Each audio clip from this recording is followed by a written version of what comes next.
Hi, so I decided to do a quick video regarding the RC8T3E by Team Associated. There's very few videos on this vehicle on YouTube, so I figured I'd give you guys some insight. Being an owner of this, I've owned it for about a year. The kit was fairly easy to build.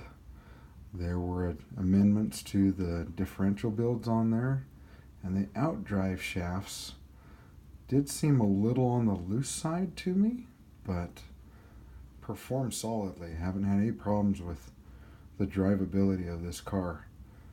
But there are a few things that I was able to find that the durability was better on some other parts other than Associated, and I'll show you what those are, as well as part numbers shortly.